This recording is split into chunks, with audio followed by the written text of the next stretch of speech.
여러분 주보를 참고하실 때 교회 소식 전하겠습니다. 말씀과 함께 철로 역정 계속 진행하고 있고요.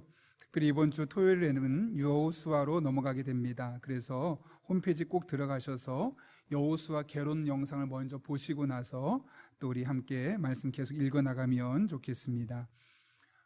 안타깝게도 원래 오늘이면 온라인 예배가 끝나고 내일부터 현장 예배로 진행되기를 기대했는데 그렇게 되지 못해서 8월 8일까지 연장이 되었습니다. 모든 예배와 모임이 온라인으로 진행되는데요, 온라인이라고 해서 우리가 가볍게 여기지 말고 마음을 담아서 예배도 소모임도 함께해서 정말 그 속에서만 경험할 수 있는 하나님의 은혜가 여러분 한 분 한 분에게 경험되었으면 좋겠습니다. 적극적인 참여 부탁드립니다. 오늘 오후 3시에 온라인에서 오이코스 전체 모임이 있습니다. 2시 45분에 문자를 통해 줌 링크를 보내드리니 전체 모임 후에 오이코스별로 온라인 모임을 진행하시면 되겠습니다. 수요 기도회는 인도네시아에서 사역하고 계신 이근수 선교사님 오셔서 온라인에서 수요 기도회를 함께 하면서 선교 보고 드리도록 하겠습니다. 가정에서지만 잘도 들으시고 위에서 기도해 주시기를 부탁드립니다. 8월 1일 첫 번째 주일이죠. 오후 찬양 예배는 코로나 블루 세미나로 신대리의 소공성 저자인 이정현 대표님 오셔서 감사는 인생의 비밀입니다 라는 주제로 좋은 강의가 준비되어 있습니다. 그날도 어쩔 수 없이 온라인에서 드리게 되지만 또 적극적인 참여 부탁드립니다. 월세금 8월 2일이죠. 월요일 새벽에 5시 30분에 시작되는데요, 지금부터 한 주 동안 천천히 기도하면서 8월 한 달 동안 내가 무엇을 놓고 하나님 앞에 기도할까 지혜를 구하고 또 기도 제목을 정하고 또 그날 함께 온라인이지만 그렇게 한 달 동안 기도하면 좋겠습니다. 저희가 그때는 문자를 미리 보내드려서 여러분에게 기도 제목을 받도록 하겠습니다. 강영장학회 하반기 온라인 수요식이 오늘 오후 2시에 온라인으로 줌을 통해 진행됩니다. 장학생 7명을 선정했고요, 다음 주에 오늘 진행된 사항을 사진으로 찍어서 여러분 앞에 함께 보고 드리도록 하겠습니다. 가정예배 4월에서 6월달 시상 9가정 진행했습니다. 앞으로도 계속해서 가정예배에 적극적으로 참여해 주셔서 또 이렇게 은혜가 가정 가운데 깊이 새겨들었으면 좋겠습니다. 소그룹 자율 모임이 8월 1일 주간부터 구역과 오이코스에서 무더운 여름 또 코로나 상황 가운데 주어지게 됩니다. 그 기간 동안 우리가 공식적으로 모이는 않지만 또 안에서 서로를 위해서 기도하고 애쓰고 수고하는 기간이 되었으면 좋겠습니다. 2021년 말씀과 함께 철로 역정 묵상집과 성경 쓰기집을 오늘부터 교회 사무실 또는 구역을 통해 배부합니다. 또 오셔서 찾아가 주시기를 부탁드립니다. 김종현 목사님 이번 주부터 휴가 및 목회 연수가 있고요, 1교구 임시교구 목사로 박천영 목사님이 수고해 주십니다. 오복심 집사님, 사무관사님 휴가가 있습니다. 또 충분한 쉼의 시간을 보낼 수 있도록 또 많은 거 보고 배우고 올 수 있도록 기도해 주시기를 부탁드립니다. 더 자세한 광고는 주보를 참고해 주시고 함께 기도하고 하나님 말씀 나누겠습니다. 거룩하신 아버지 하나님, 오늘 우리를 주님 전에 불러주시고 특별히 온라인에서 하나님을 예배할 수 있도록 인도하시는 애 진심으로 감사를 드립니다. 어디에 있든 우리의 마음만은 하나님만을 온전히 향하게 도와주시되 성령으로 충만하게 인도하여 주셔서 오늘 선포되는 말씀이 우리 각자에게 주시는 말씀으로 들려지게 하시고 이 말씀 붙들고 이 한 주도 하나님의 은혜를 우리의 삶에서 구체적으로 경험할 수 있도록 이 시간 친히 능력으로 역사하여 주옵소서. 예수님의 이름으로 기도하옵나이다. 아멘. 우리 함께 이 시간 인사하려고 하는데요, 함께 옆에 예배 드리는 분 있으시면 우리는 하나님의 축복의 통로입니다 인사고요, 혼자 예배 드리시는 분은 가슴에 손을 얹고 나는 하나님의 축복의 통로입니다 이렇게 서로 인사하고 축복하겠습니다. 우리는 하나님의 축복의 통로입니다. 멀리 계셔서 하셔도 좋습니다. 오늘부터 2주 동안 기도에 대한 말씀을 나누려고 하는데요, 제가 그런 생각을 갖게 된 2가지 계기가 있습니다. 첫 번째로는 얼마 전에 저희 아내와 아이들이 도서관에 가서 저보고 읽으라고 책을 몇 권을 빌려왔는데 그중에 제가 요즘 읽고 있는 책이 내게 힘을 주는 교회, 소제목으로는 기도하는 교회가 강하다라는 제목의 책입니다. 설교집이기 때문에 여러분은 굳이 읽지 않으셔도 되는데요, 어쨌든 그 제목이 저에게 너무나 큰 도전이 되었습니다. 내게 힘을 주는 교회. 요즘 코로나 확진자가 증가하여서 모든 예배가 온라인으로 드려지고 소그룹 모임도 전혀 할 수 없는 상황이 되었습니다. 오늘이면 끝나겠지 않는 마음으로 2주를 기다렸는데 8월 8일까지 연장되는 시점에서 아무것도 할 수 없는 상황이 되었고, 이 시점에 우리 교회가 우리 교회 성도들에게 힘을 주는 교회가 되고, 또 목회자인 제가 우리 교회 성도들에게 힘을 줄 수 있는 목회자가 될 수 있으려면 어떻게 해야 될까 진지하게 고민하며 책을 읽었습니다. 그리고 나서 내린 결론은 기도였습니다. 실제로 내게 힘을 주는 교회에서도 교회는 만민이 기도하는 집으로서 성도들이 기도하며 하나님을 바라보게 하는 것, 그것이야말로 성도들에게 힘을 주는 교회가 될 수 있게 되는 것이고, 그래서 성도들이 함께 모여 기도하기 위해서 2주 동안 기도에 대한 말씀을 나누려고 합니다. 이것 외에도 또 한 가지 이유가 더 있는데요, 우리 교회가 1월 달부터 적지 않은 사건들이 몇 개가 있었습니다. 여러분들은 어떻게 느끼셨는지 모르시겠지만 목사인 저에게는 마음이 덜컹하는 사건들이었습니다. 하나는 구정이죠. 명절에 우리 교회 아이 지우가 머리를 다쳐서 정말 마음이 아팠던 시간이 있었습니다. 그러나 교회가 한마음이 되어서 기도했고, 멀쩡하게 지금 주일 예배를 나와서, 지금 온라인이라 못 드리지만 나와서 함께 예배를 드릴 수 있을 정도로 회복되는 은혜가 있었죠. 또 한 번 우리 장로님 한 분께서 머리를 다치셔서 그때도 정말 기도하면서 우리 교우들이 한마음이 되었고, 하나님께서 은혜를 베푸셔서 지난주에 나오셔서 주일 예배에 기도를 하실 정도로 정말 많은 회복을 경험했습니다. 또 하나의 사건이 있는데 이것은 여러분이 모르는 사건입니다. 우리 집사님 동생 한 분이 심장이 좋지 않아서 수술을 하게 되셨는데, 그 병원에서 가장 오래 걸렸던, 가장 힘들었던 수술이라고 할 정도로 큰 수술이었습니다. 그런데 수술을 하려고 병원에 갔는데 문제가 뭐냐면 이 몸의 밸런스가 다 무너져서 수치가 정상이 아니라서 수술을 할 수 없다는 겁니다.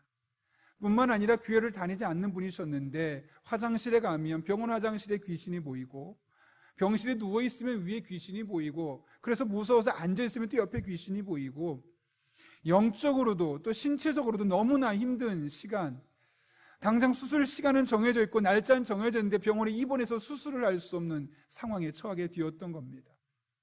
연락이 와서 그 전화를 받고 나서 제가 급하게 식당에서 나와서 그 동생분에게 전화를 드렸습니다. 교회를 다니지 않는 분이지만 한번 만났던 적이 있었기 때문에 제가 예전에 있었던 간증을 짧게 30초 정도 전하고 1분 정도 정말 간절한 마음으로 스피커폰으로 전화를 했습니다. 근데 놀라운 일이 벌어진 것은 전화가 딱 끝나자마자 정말 몇 초의 공백도 없이 그동안 자꾸 옆에서 괴롭혔던 귀신이 깜짝같이 사라졌다는 것, 그리고 수술하기 어려워서 의사가 발을 동동 구르고 있을 정도로 몸의 모든 밸런스가 무너지고 수치가 맞지 않았던 그 몸이 갑자기 정상이 되었다는 것, 그래서 곧바로 수술을 할 수 있는 그런 놀라운 일이 있었습니다. 그 일이 얼마나 놀라웠는지 그분을 옆에서 간호가 있었던 조무사 남성분이 있으셨는데 그분이 신나서 전화를 한 겁니다. 이런 일들이 있었다고 막 하면서 오히려 그분이 그 누나에게 그 이야기를 해줄 정도로 정말 놀라운 일이 있었습니다. 그런데 이렇게 1월부터 6월까지 세 개의 사건을 거의 2달에 한 번씩 겪으면서 의사 선생님들은 다 다른데 그 의사 선생님들의 입에서 나왔던 말은 너무나 똑같았습니다. 기적입니다. 기적입니다. 기적입니다. 불가능하다는 것이죠. 원래는 의학적으로든 자연적으로든 될 수 없었던 일이 되었다는 것이죠. 그 이야기를 듣는 순간 하나님께서 주신 마음이 있습니다. 그래, 내가 다시 일할게.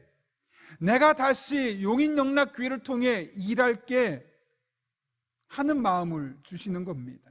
이른바 하나님께서 우리 교회에 다시 영적인 파도를 일으켜 주시겠다는 거죠. 그렇다면 우리의 할 일은 너무나 분명합니다. 파도를 일으킬 수 없는 우리는 하나님께서 만들어 놓으신 그 파도를 올라타야만 하는 것이고, 그러려면 그것은 기도밖에 없다는 것이었습니다. 그래서 우리가 무더운 여름, 날로 더워지고 있지만 우리 교회가 함께 기도하는 시간을 앞으로 가지려고 합니다.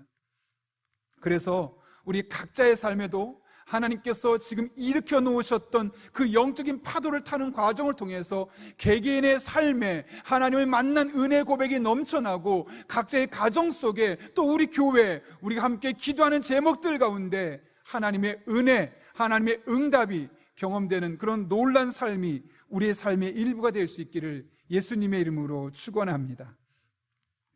오늘 우리가 읽은 시편 25편은 정말 기도할래야 기도할 수 없었던 상황에 놓였었던 다윗이 하나님께서 만들어 놓으셨던 영적인 파도를 올라타면서 환난 가운데 드렸던 기도를 우리에게 전하고 있죠. 따라서 오늘 우리는 이 다윗의 기도를 통해서 우리 또한 하나님께서 일으키시는 영적인 파도를 올라탈 수 있음을 인정하고 믿고, 또 그 은혜를 함께 경험할 수 있음을 사모해야만 할 것입니다. 그렇다면 다윗, 그가 도대체 하나님 앞에 어떻게 기도했습니까? 첫 번째로 그는 하나님만 바라보며 기도했다는 겁니다. 대부분의 사람들은 어려운 일을 겪으면 그 어려운 환경 속에 블랙홀처럼 빨려 들어갑니다. 왜 이런 일이 일어났을까? 누구 잘못일까? 어떻게 문제 해결할 수 있을까? 복잡한 생각으로 머리가 아프지요. 그런데 사실 그러면 그럴수록 우리는 더욱더 단순해져야 합니다. 초점을 집중하고 온 신경을 하나로 모아야만 하는 것이죠.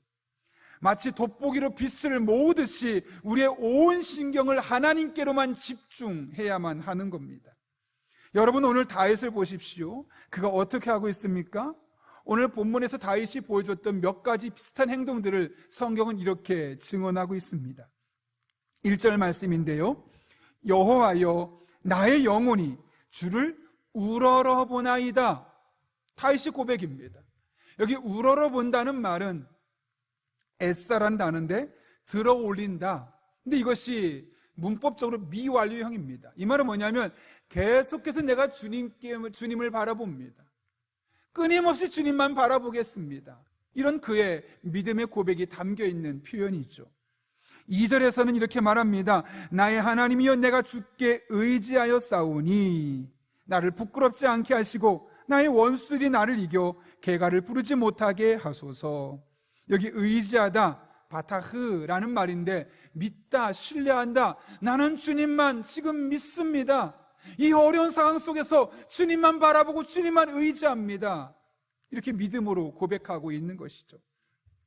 3절에서 이렇게 말합니다. 주를 바라는 자들은 수치를 당하지 아니하려니와. 여기 주를 바라는 자들은 바로 다윗 자신의 모습을 말하고 있는 겁니다. 오늘 읽진 않았지만 15절에서는 이렇게 말합니다. 내 눈이 항상 여호와를 바라봄은 내 발을 그물에서 벗어나게 하실 것이미로다. 여기 항상 바라봄, 이게 중요한 단어죠. 이 4개 구절이 우리에게 보여주기는 것이 무엇입니까? 다윗은 전혀 하나님을 바라볼 수 없을 만큼 힘든 상황 속에 있었습니다. 그러나 그런 상황 속에서 항상 하나님을 우러러보고 항상 하나님을 의지하고 항상 하나님의 도우심을 바라보려고 노력한 사람이었다는 것이죠. 그래서 그는 도무지 기도할 수 없는 상황이었음에도 불구하고 하나님 앞에 기도하러 나올 수 있었던 겁니다. 사실 우리가 정말 기도하고 싶어도 기도가 안 되는 이유가 어디에 있습니까? 바로 여기 있죠. 하나님이 보이지 않고 힘든 상황만 보입니다. 문제만 보입니다. 나를 괴롭히는 그 사람만 보이는 겁니다. 그러면 그것만 자꾸 바라보게 되면 내 마음에 낙심이 생깁니다. 좌절하게 됩니다. 그리고 기도해야 된다는 것은 아는데 기도를 포기하는 일들이 우리 삶에 많이 나타나는 것이죠.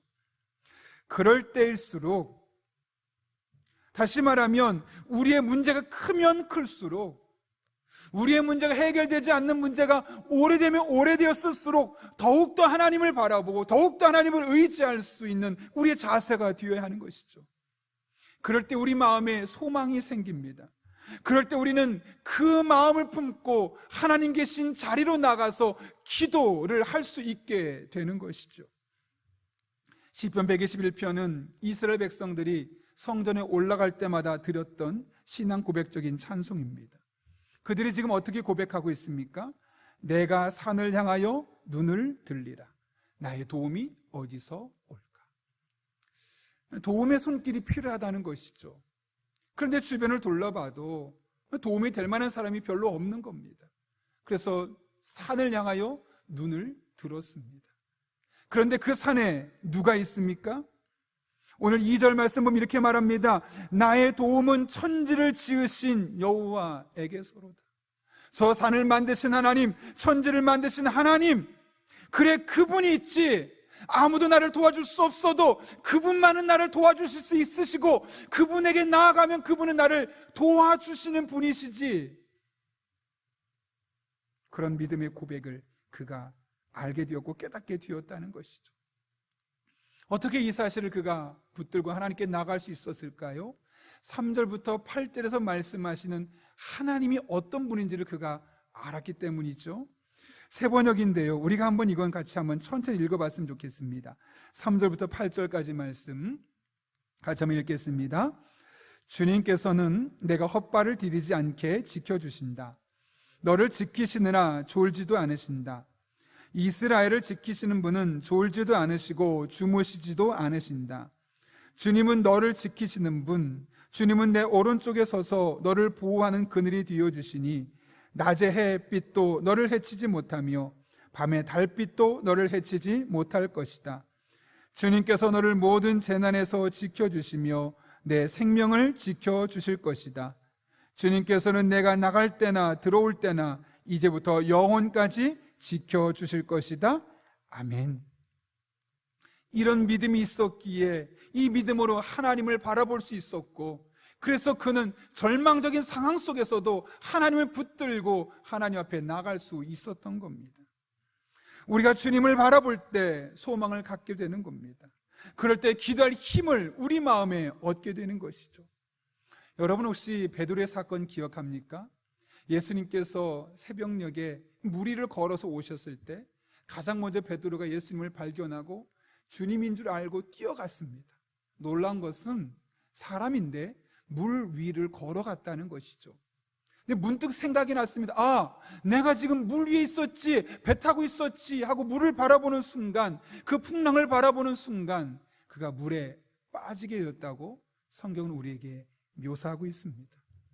예수님만 바라볼 때는 옆에 아무리 파도가 커도 그 풍랑이 일어도 풍랑이 보이지 않았습니다.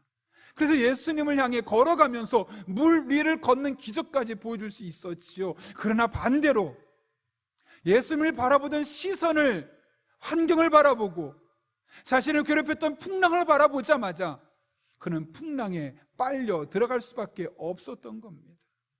우리 인생도 다르지 않습니다. 무엇을 보느냐가 중요합니다. 그 문제만을 여전히 바라보고 있느냐, 아니면 그 문제에서 눈을 들어서 항상 하나님만을 바라보려고 하느냐에 따라서 우리가 기도를 하고 있는 사람이 될 수 있느냐, 아니면 기도를 포기하고 절망적인 상황에 놓여 있느냐 판가름 날 수밖에 없는 것이죠. 제가 좀 노안이 와서 최근에 안경을 좀 바꿨는데요, 이 다초점 렌즈를 바꿨습니다. 렌즈를 바꾸면서 우리 집사님과 대화를 나누다가 제가 귀한 통찰을 얻고 또 저의 신앙을 한번 돌아보는 계기가 있었습니다. 많은 분들이 이제 노안이 오게 되면서 안경을 다초점 렌즈로 맞추게 되는데, 이 다초점 렌즈에 적응하지 못하는 분들이 꽤 많다는 거죠. 이유가 무엇이냐면 다초점 말 그대로 초점이 여러 가지다 보니까 정확하게 보지 않고 흘겨보게 되면 상이 흐려 보일 수밖에 없는 겁니다. 그래서 사물을 보려면 고개를 들려서 정확하게 보면 있는 그대로 훨씬 더 잘 볼 수 있는데, 본래 자리에서 살짝 흘겨보고 옆으로 보게 되면 상이 흐려 보여서 제대로 보이지 않는 것이죠. 그런데 이것이 우리의 신앙에도 마찬가지입니다. 우리가 정말 절망적인 상황에서 하나님을 바라보라고, 하나님을 의지하라고 아무리 말해도 잠깐 우리의 눈은 여전히 그 절망적인 상황에 고정되어 있으면서 하나님만 잠깐 흘겨서 보게 되면 하나님을 제대로 볼 수가 없는 겁니다. 여전히 우리는 그 절망스러운 상황에 노예로 살아갈 수밖에 없죠. 그러나 그런 상황 속에서 상황을 보던 우리의 시선을 돌려서 하나님을 바라보고 하나님께 시선을 집중하면 그렇게 보이지 않던, 그렇게 희미했던 하나님이 정확하게 또렷하게 우리 눈에 보이게 되는 것이고, 우린 그 하나님 붙들고 다시 한번 기도의 자리로 나아가서 마침내 우리를 괴롭혔던 그 삶의 문제들을 파헤치고 헤쳐나가는 그런 은혜를 경험할 수 있게 되는 겁니다. 그런 의미에서 우리가 정말 힘들다, 오래된 기도 제목이 있는데 해결되지 않고 여러분의 마음을 답답하게 만들고 있다면 그 문제에서 눈을 돌이키십시오. 하나님께 초점을 맞추십시오. 하나님을 또렷하게 바라보십시오.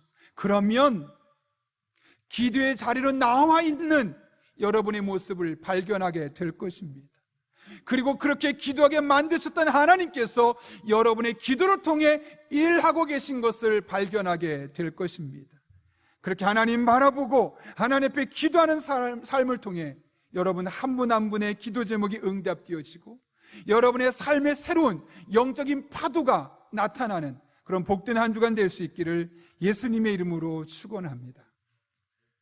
다윗이 하나님 앞에 정말 여러 모습으로 기도했죠. 근데 어떻게 기도했습니까? 그는 두 번째로 하나님 앞에 길을 가르쳐 달라고 기도했습니다. 4절을 보면 이렇게 다윗이 기도했습니다. 여호와여, 주의 도를 내게 보이시고 주의 길을 내게 가르치소서. 여기 주의 도는 데레크라는 말로 행동 양식입니다. 하나님, 지금 내가 이런 어려움 속에 있는데 도대체 하나님께서 우리들의 삶 가운데 일하시는 방법이 무엇인지 알게 해주세요. 보여주세요. 이게 보여달라는 말은 야다라는 히브리어인데요, 이해하다, 분별하다.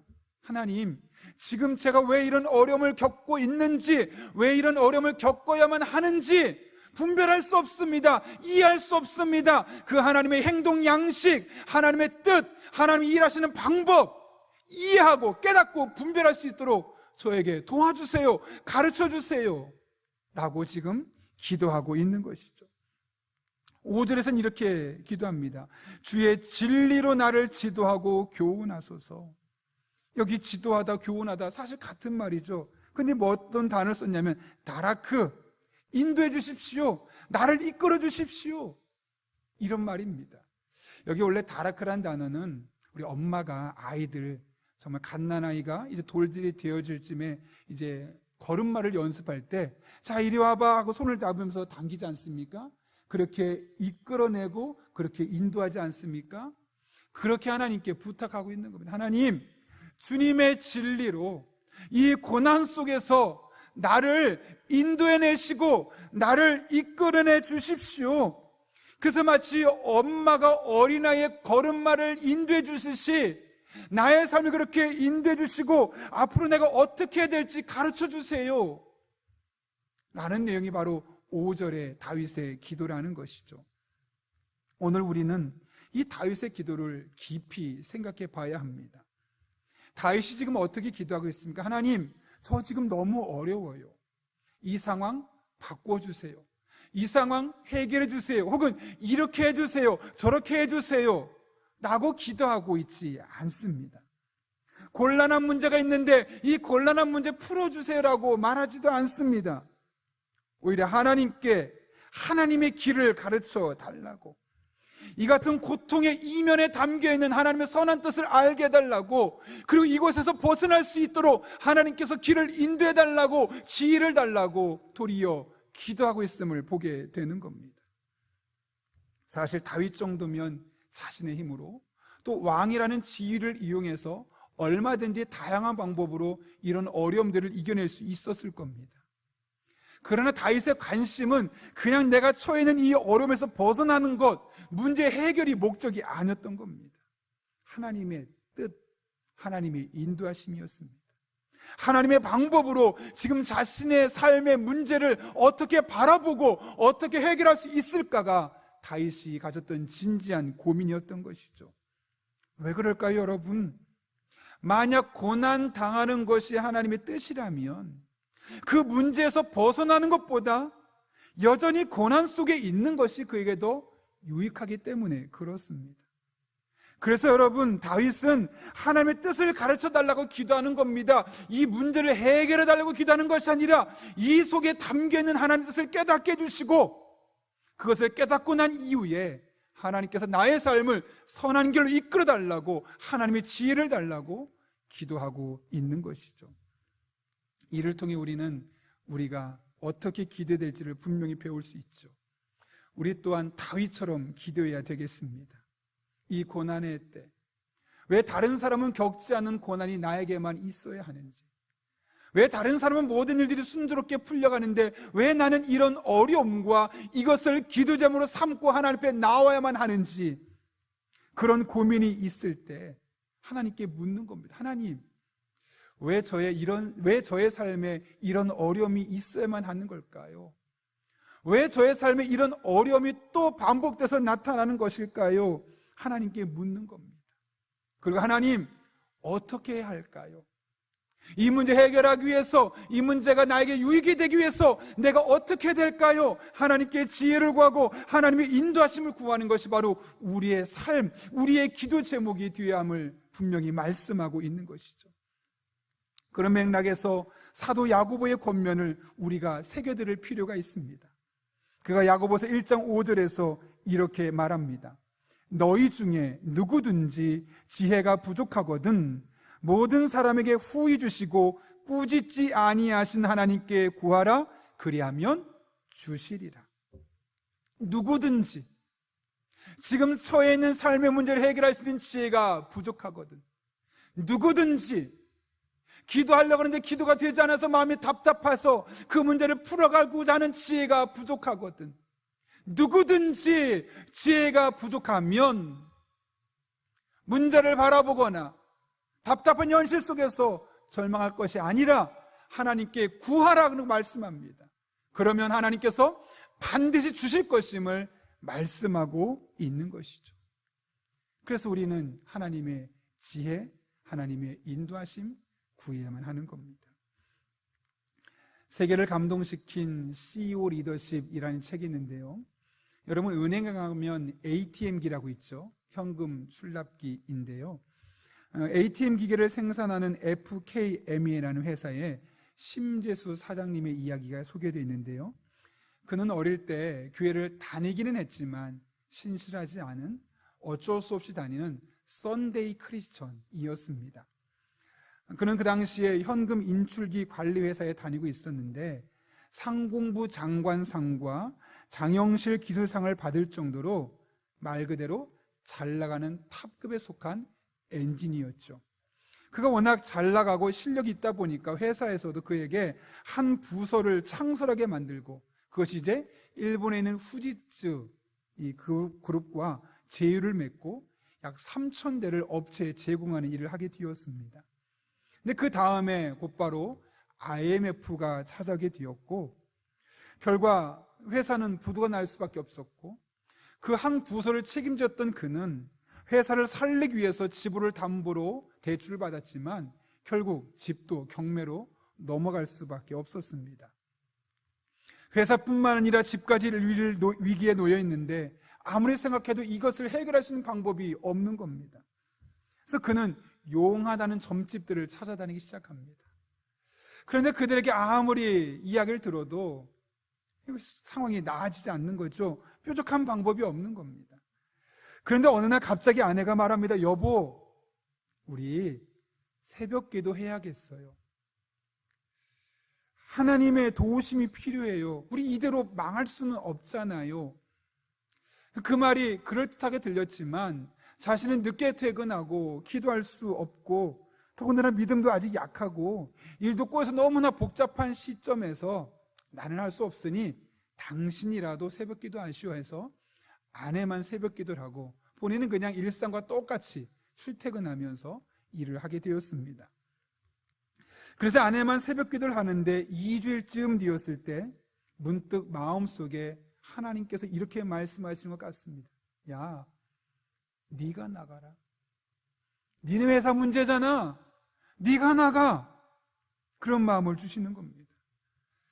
뜨끔하고 그날 밤 늦게 퇴근했음에도 불구하고 그 다음 날부터 2달 동안 열심히 새벽 기도를 나가기 시작합니다.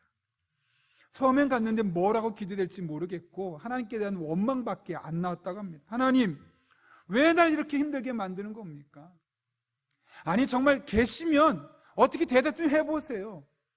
새벽 기도 가서 하나님께 그렇게 원망 섞인 기도만 했다는 것이죠. 그런데 꾸준히 새벽 기도를 참석하면서 그 원망스러운 상황이 아니라 말씀을 듣고 찬송하며 하나님께로 시선이 집중되고 하나님을 바라보면서 그의 생각이 조금씩 달라지게 되고 마음이 안정감을 갖게 되었고, 그러다 보니 기도도 바뀌게 되었습니다. 하나님, 정말 절망적인 상황인데 하나님, 제가 어떻게 될까요? 이 상황을 벗어날 수 있는 지혜를 주세요. 그렇게 하나님의 지혜와 인도하심을 구하며 기도하기 시작했습니다. 근데 그때부터 조금씩 변화들의 삶이 일어나기 시작합니다.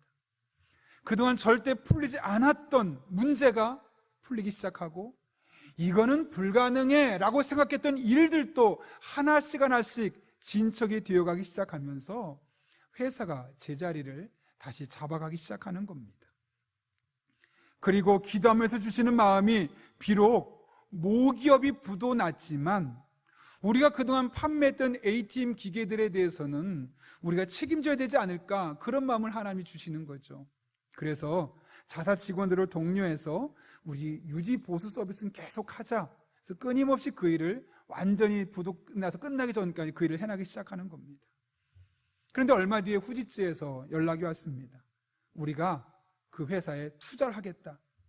대신 조건이 있는데 그 사람 심재수를 사장으로 앉혀야만 한다 라는 겁니다.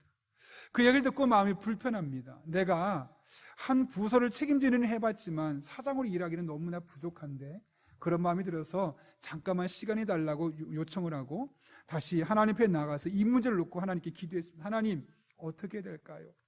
저를 CEO로 와달라고 하는데 제가 그 일을 해야 할까요? 한 번도 한 적이 없는데 제가 어떻게 될지 모르겠습니다. 하나님의 지혜를 구하며 기도하고 있는데 후지츠가 말합니다. 만약 당신이 사장이 되지 않으면 이 회사 투자를 거둬버리겠습니다. 그래서 결국 그 회사에 사장으로 가게 되었고, 그가 사장이 된 이후로 매년 150%에서 200%의 성장을 일궈내는 그런 알짜 기업으로 성장하게 되었다는 것이죠. 영락교회 안수 집사입니다.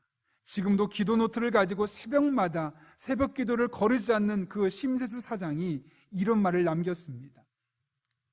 기도를 하지만 기도 응답을 받은 적이 없다고 해서 기도를 중간에 포기하는 경우가 부지기수죠. 너무 성급하게 포기하는 것은 아닐까요? 제가 생각했을 때는 기도 응답을 받으려면 적어도 4개월 정도 이상이 소요된다고 봅니다.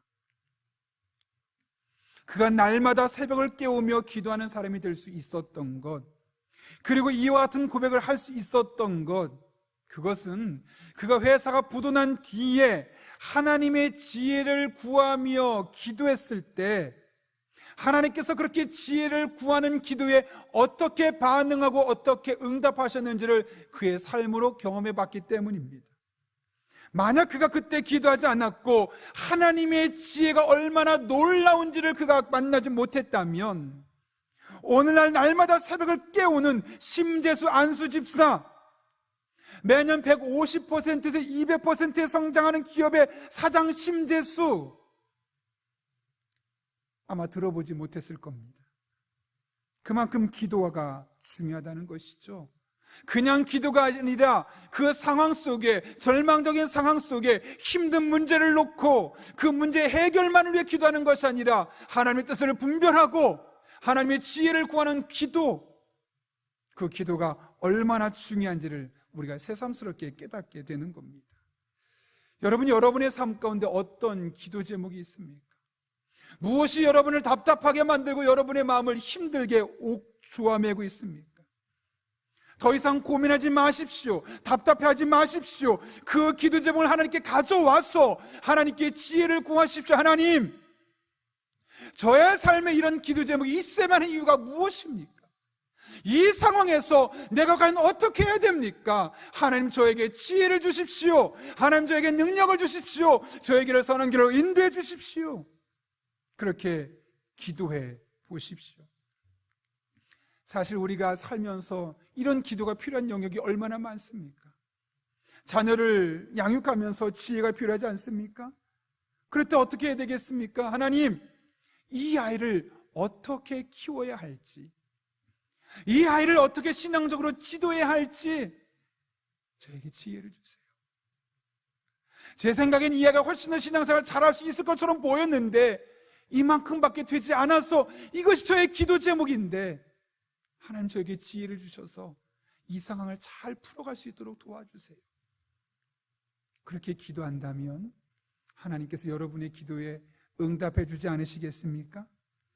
가정을 위해서, 사업장을 위해서, 교회를 위해서, 또 여러분의 삶에 놓아져 있는 크고 작은 다양한 기도 제목들을 위해서 하나님 앞에 가져오고 하나님 앞에 지혜를 구해 보십시오. 하나님의 인도하심을 구해 보십시오. 하나님 반드시 다윗에게 응답하시고 그의 삶을 인도하셨던 것처럼 여러분의 삶에도 동일하게 응답해 주실 것입니다.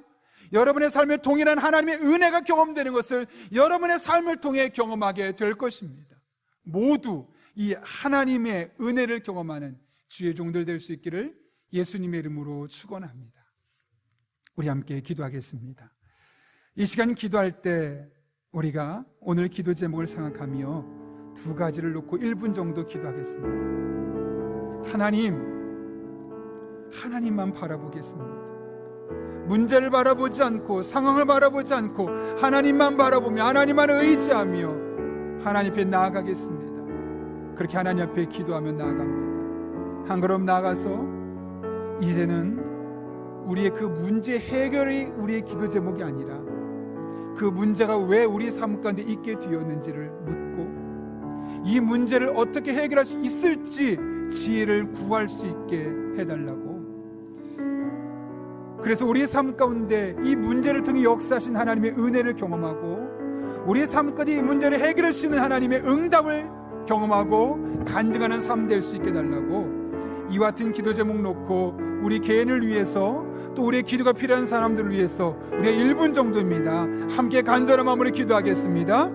거룩하신 아버지 하나님, 오늘도 우리를 주님 전에 불러주시고 하나님만을 바라보는 것, 하나님만을 의지하는 것이 얼마나 중요한 것인지를 깨닫게 하시는 애 진심으로 감사를 드립니다. 어떤 상황 속에서도 하나님만 바라보고 하나님만 의지하고 우리의 온 신경과 시선을 집중해 하나님께로 나아갈 수 있는 주의 종들 되게 하여 주옵소서. 그래야 기도할 수 없게 만드는 상황 속에서 기도의 자리로 나아가게 도와주시고, 그렇게 기도할 때 단순히 문제 해결이 우리의 기도 제목이 아니라 그런 문제가 왜 생기게 되었는지를 하나님께 묻고 어떻게 하면 이 문제 해결할 수 있을지를 하나님의 지혜를 구할 때 우리를 선한 길로 인도하시고 지혜 주셔서 이 모든 문제 해결하시는 하나님의 놀라운 응답, 하나님의 해결하심을 삶으로 경험할 수 있는 주의 종들 되게 하여 주옵소서. 그렇게 하나님을 바라보고 그렇게 하나님 만나고 하나님의 은혜 가운데 우리의 삶이 새로운 삶이 되어지기 원합니다. 복된 삶이 되기를 원합니다. 하나님께서 친히 함께 해주셔서 세상 누구도 범접할 수 없는 하나님의 은혜와 지혜가 우리에게 부어지게 해주셔서 지혜롭게 이 문제 풀어갈 수 있도록 주님 은혜를 더하여 주옵소서. 하나님 바라봅니다. 찬양합니다. 의지합니다. 신실하신 하나님, 살아계신 하나님, 능력으로 역사하여 주옵소서. 은혜로 친히 함께하여 주옵소서.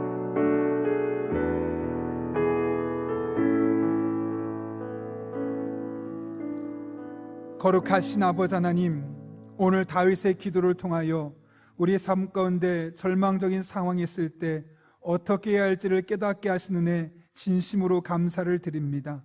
문제를 바라보지 않게 하시고 하나님을 바라보고 하나님께 우리의 온 시선을 집중해서 문제 때문에 기도할 수 없었던 우리가 하나님을 바라보고 하나님을 의지함으로 기도 자리로 나올 수 있도록 우리 성도 한 분 한 분에게 선한 길로 인도하여 주옵소서.